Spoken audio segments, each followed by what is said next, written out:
Yo, GD here, to Limitless, and as you can see on F1 2020 as always, and we're at Spain, Catalonia for a social race that I did very recently, and this is probably the last social race that I will be uploading. I might upload the Zandvoort one, but league racing season kicks back in from next week, next Monday and Friday. Pretty much every week, 8 PM, there will be a league race, official league race going on live. And you can see the first lap we did was invalidated. This one here coming across a 14.3, which is pretty solid. But Jakey B, 14.2. He's very quick on this game. And last game towards the end of 2019, he was probably one of the fastest men on one lap pace on Xbox, along with VSR Hawks, who is in this lobby, because this lobby is jam-packed with talent. It's probably the most competitive one I've gone against. So this is my fastest lap of the session, braking very hard, going into turn one, trying to carry that average speed as high as possible, completely flat out through this right-hander. Stay nice and tight to minimize the distance, use all the track on the entry, avoid the curb on the inside, and use all the track on the exit, and we've got a purple sector one, so far so good. Braking into a pretty much blind reference point into this left-hander. Now going into probably the hardest corner on the track is this one here. I completely missed the curb, and as I said in the video recently, you either want to hook it up on the inside of that curb or miss it completely. So I didn't think that was particularly good, but the Delta says otherwise, and this is a very difficult braking zone. So hard to judge the perfect point. We get that extra rotation with the first gear, holding it in fourth gear, just try and carry. Look at the apex speed, we're carrying so much speed through that apex. Fourth gear down to third, a little extra bite into the corner just before the shadow. That's your braking and turning in point. Didn't get the best exit off here, but we're almost 3 tenths up on a 14.3, and we do a 14.012, almost in the 13s, and that was enough for pole position by almost, I think it was 2 tenths or more, which we're about to see in a second. So, well, actually it's not, just under 2 tenths. So against this caliber of grid, I was extremely happy with that. So we line up in pole position, a view that I've been quite familiar with recently, which on the last game I don't think I can count. I don't know, definitely on one hand, especially in leagues, I don't think I even got a pole position last season TSR, whereas in this game I think I've had like 5 or 6 or something like that. So very optimistic going into this, but 4 lights, 5 lights, as they go out, it is crucial that I get a good start, and it felt like a very good start, but JKB has got an even better one. As we look behind, both of us just got insane starts. It wasn't me getting a poor getaway, we just both had an absolutely unbelievable launch off the line. It was like 2 Mercedes on not on equal car terms going off the line there, so we lose a position. But the one thing I mentioned before about the patience and stuff, you know, instead of trying to fight that round the outside, I thought, you know what, we've got 33 laps of this race to go. There's no point, so let him have the corner, slip in behind, regroup, and there's plenty more opportunities to go in this race. So using my better judgment, whereas in the past I probably would have been angry that I got jumped off the line and then wanted to attack back. But saying that, you know, talking about the patience, I do want to get back past him as soon as I can, because the dirty air in this game is a very big disadvantage staying behind someone, for me, in my opinion. The only advantage is that if you save a little bit ERS and fuel, but it is just so hard to get close to people. And with the understeer and stuff, you know, it's easy to stay within the second, but to get within half a second is so difficult. So I'm launching all of my ERS here and going down this main straight. I think he's been caught a little bit napping because he doesn't defend, he doesn't use his ERS, and we've regained our position into the lead of this race, and that's where I feel most comfortable. And as I said, the dirty air in this game is not absolutely horrendous, but track position is key. It is so key on this game, and with the train we've got going on behind us, it's just much easier to make mistakes. As you saw in a Hungary social race that I did towards the start of the game, being in dirty air is quite unpredictable when you're going to lose the traction or the car whatsoever. So I felt I really wanted to get that position back, and I did straight away. So patience definitely paying off. Going into that turn 1, didn't do anything stupid, knew when I was beat. You have to know in sport, or just, no, not just playing F1, but just in anything, you have to know when to concede. And I knew to concede there because I knew there'd be other opportunities in this race. So now I want to really try and flex my muscles and see how much of this race pace we really have. And you can see already, we're almost 7/10 actually clear. I think coming off this corner, it's going to dip up to the 7/10 range, just about flipping around at almost in the 7/10. But no, that's quite a big gap within a lap, and he's already coming under quite a bit of pressure from VSR Jonas behind already, and now it's gone up to 8/10. So no, confirming that we definitely don't just have the qualifying speed, but we also definitely have the race speed as well. But going on to lap 4, the gap is kind of stabilizing because, as I said, it's very, very hard to get out of the DRS zone, especially with people of this kind of caliber behind me as well. Although we have pulled the gap to the top 3, we really have pulled away from FI Ron here and VSR Hawk. So those are no mugs or anything at all. So the pace we're all doing is very, very good whilst I'm leading this train. And you can see JKB and Jonas have switched positions because I think JKB has made a mistake here, as we still setting some very purple last sector, in fact, on that lap. And I think JKB is going to regain that position, which he does.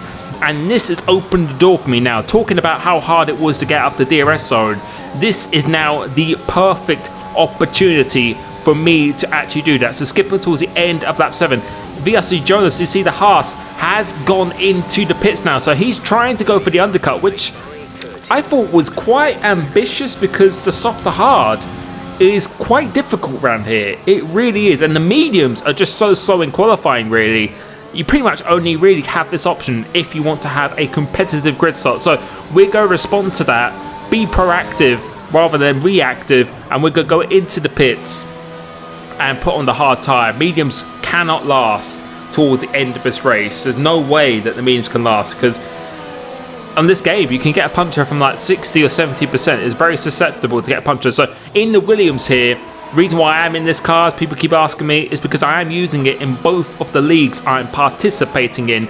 And JKB has gone on the medium tyres, and I can confirm that was an error from him. He did not mean to go on those tyres. I didn't really notice it at this point because Jonas has actually undercutted him. He is right behind me now, but we have that track position, the key track position. And I think, judging from that first stint, almost lose the car there. So just a harsh reminder, we have to get off that curb. You do not want to be touching that curb. It is an anti-spin curb.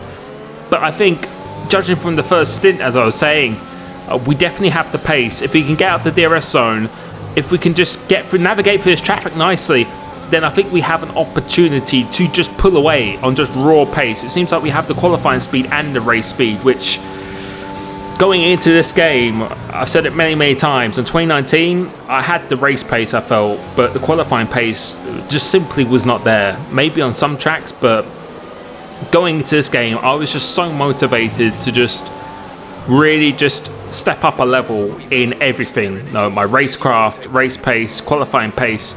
I wanted to, again, not dominate. Obviously, I would like to dominate, but I want to be just a force to be reckoned with, where it's going to be very, very hard for someone to beat me if I'm driving at my best. And I just want to consistently start executing the performances, as someone who hasn't pitted, Axe debut, has just gone off here, so he hasn't pitted yet. And these guys, I'm going to have to get past them reasonably quickly without being a casualty in their errors or in their incidents. But yeah, coming into this game, I just really just wanted to step everything up a level. I really did, because I felt I had the speed and the pace to do it, but sometimes I just didn't execute it, and I just wasn't committed or anything at all. And now I just really want to show what I'm capable of, pretty much. And I'm just, someone said it in the comments recently, I'm just so motivated to succeed in this game. And it's important to have fun as well, but I'm extremely determined, as the racing point makes it very easy for me to step up one position. But I'm just very, very motivated to just perform at my best at all times, and again, just show what I'm capable of in this game. And I think so far, we've done very, very well in this game so far. A lot better than I was expecting. Jonas has been taken out. As we've got about a second gap because Jonas has actually had an incident with JKB, which I just missed on the mini-map there.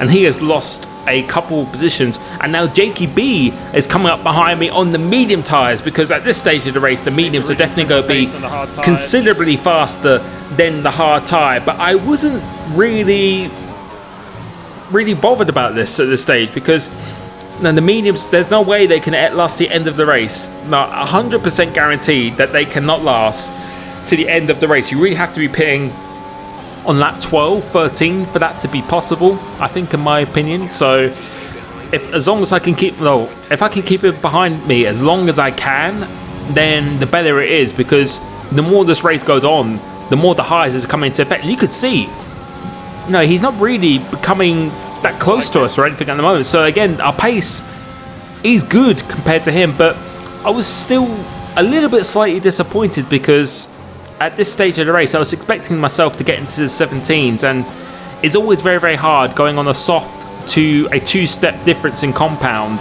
You really have to adjust your driving style. So right now I'm doing 18.3s, which I felt wasn't that particularly quick, as JKB is closing in very, very quickly. He goes down the inside, so we leave him some room on the inside, because again, I don't want to make this easy for him. I just don't want to do what I did on lap 1, where I just give him a free pass. I want to make it as difficult and wear out his tyres as much as I can. But now I know that I have to concede. There's no point trying to fight this around the outside. And he's done a good few laps on these tyres already. And again, I was very not confident. I just knew that he wouldn't be able to go to the end of the race. There was no way that he could do it, as I'm just checking with Jeff to see if there's any penalties from behind, which I think Ron here actually does at this stage. And you could already see JKB starting to pull away, because just the apex speed that you can carry with this compound difference is just huge. There's a huge difference between all of these compounds, about a second each or something like that, it feels like to me anyway. But yeah, if I can keep him in the DRS zone, then that is absolutely perfect. So as far as I was concerned right now, I felt like I was still leading this race. As long as I didn't make any mistakes or anything at all, I felt like we had it completely under control. But Ron here is in the DRS zone, and Jonas has recovered up to the back of Ron here as well. So again, when you're racing against this level of competition, any mistake is just so costly. You have to be fully concentrated at all times. And I think in this race so far, we really have been really very, very concentrated. So coming up to a little bit of traffic now, still in the DRS zone. So the gap is pretty much staying the same between myself, JKB, Ron here, and Jonas. So all of us doing very, very similar pace. And going through this corner here, we get our first time penalty, because this track is quite easy to pick it up, and we've almost lost the DRS. So a double whammy going through there, getting a penalty and losing the DRS to JKB here. So now, as I was saying before, although our speed is good, I felt like we should be going quite a bit faster on these tyres, and I was just taking my time really to try and get used to it. I just wasn't driving it like I would on the softs, and the more I go on to this race, the more comfortable I actually do feel. And luckily, we have managed to get back in the DRS zone of JKB, because Humperdinck, who hasn't pitted yet on the hard tyre, is going to be considerably slowing. I think you can hear me saying there that I should be lapping in the 17s, and yeah, I really wasn't happy with my race pace right now. I think on the hard tyre, I should have been definitely in the high 17s, which because I did a social race here before when I was doing high 17s. So considering how much faster I'm going in qualifying, I was really expecting to that be a big step up. So now we still have 14 laps of this race to go, still time to get into it. But now JKB has actually got out, almost out of my DRS zone, and now we've got a car between myself and him of Humperdinck always losing the car. So again, that's another corner where you just don't want to be half committed and kissing that curb. You want to be fully on it or fully avoid it. And going into here, there's no way to get past the Ferrari. So going for this last sector, there really is no opportunity to overtake here. And JKB is really starting to pull away now. And although I was saying I was completely confident he wasn't and got able to make it to the race, but you never know. I think the safety car was turned off though, as the Ferrari now pulls into the pits, so that deploys me back into some slight clean air. Got the DRS and the overtake button. You can see by the Delta that our straight line speed was very good with the setup that I was running, so as long as I got a good exit off here, I knew it'd be very hard for most people to try and overtake me. And you can already see through the Delta, he just makes up all the time again going through the corners. But towards the end of lap 23, we started to pull away from the guys behind, and now we started to close back in on JKB, because now his tyres are really starting to go off, whilst mine are actually starting to get better as we set a green sector and are currently faster than my fastest lap so far. You can see now, once the Ferrari pulled into the pits, we just started to really up the pace, and now I started to do the 17s that I was talking about. So I was starting to feel much happier on these tyres, as JKB has now gone into the pits, because I think he knew and I knew there was no way he's going to make it to the end, as we do it at 17.6 whilst we do that. So now we are really getting into the rhythm, and I think this is actually my fastest lap of the race I did. So going through these corners, you can see we're just getting much more confident on these tyres, lap after lap, starting to be much more committed on what I was talking about before. And you can see the gap behind me to Ron here and Jonas. Ron here is just flirting with the second barrier, so very important. Again, I felt like if I could get out of this DRS zone, I felt like I could pull away. So that was my mission on this lap, to just try and get out of that DRS zone and then really see what the true pace is of everyone, because hanging in the DRS is quite easy in this game, but when you're not in the DRS, it's all about your raw pace. You can see he's got back in it again because there was another DRS zone, but going through this last sector, we can see we're double green so far, so this is a very nice lap. Going through this last sector, we were very strong, and you can see that Delta is going up. We gained almost 2 tenths already going through those 2 sets of corners. Really good for this chicane. I try not to use first gear as much as I can, as a car is parked off at the side here. And going across the line, we've done a 17.4, a purple last sector, and we have broken the DRS. And now let's see what our speed is. And the next lap, we're just going to skip on pretty much lap after lap towards the end of this race. You can see we've already pulled away 2 tenths and quite a bit from Jonas as well, as KJ Gamer was on 11.7. And you can see the next lap, another 2 tenths of a second, and you see another 17.6. And now we're really starting to get into this consistency and going across the line. What is the lap time going to be this time? It is another 17.6. The gap is almost 2 seconds now. So this is my true race pace form. And you can see another 17.7 again. So our consistency is just ultra consistent. And you can see 2.1, 3 seconds to 12.4 to KJ Gamer. JKB has come out on these soft tyres, but I don't think he is going to have enough laps. And just confirming that I think we're really starting to get in the rhythm and show our true speed throughout this race. But going through here, HRC, who is a lapped car, going through here, I almost lose the back end completely. And you can see the steering lock. That is not what you want to be doing for that corner, as we do a Tokyo drift through there. And somehow we managed to save that. And a very calm reaction, but that was a very hair-raising moment. But as soon as we finished that, we still did an 18.1 despite that, by the way. The very next lap, we just get straight back into 17s again, and this is what I was looking for in this game, to just regain my composure, get back in the swing of it, and another 17.7. So the consistency is on point, and the gap is 3.4 seconds now to Jonas, because I think Ron here unfortunately made a mistake or lagged out or something like that. So no, we're moving on towards the end of the race now, and you can see again the gap is almost up to 4 seconds. Tyre wear is very high because it's so close to do the one stop on the softer hard tyres. And this race, honestly, apart from that moment where we almost lost the car, I think it's pretty much been an almost flawless race. Insane qualifying, insane race pace, making the right decisions once again, and going into the league racing season. I really cannot wait for this. I hope you enjoyed that. I think you can tell I enjoyed that from the racing and the commentary. I can't wait to get back into league racing again. Next Monday, 8 p.m, WOR Australia, and the next Friday after that, TSRL Australia, 8 p.m, all live on this channel. So I hope you join me for those. Thank you so much for the advice that people have been giving me recently, because although I felt good at the start of this game, the advice that you've given me, the criticism at times, has honestly helped me so much, and I really hope you can start to see me actually implement that into my driving. Again, thank you as always, and I will catch you soon. Peace.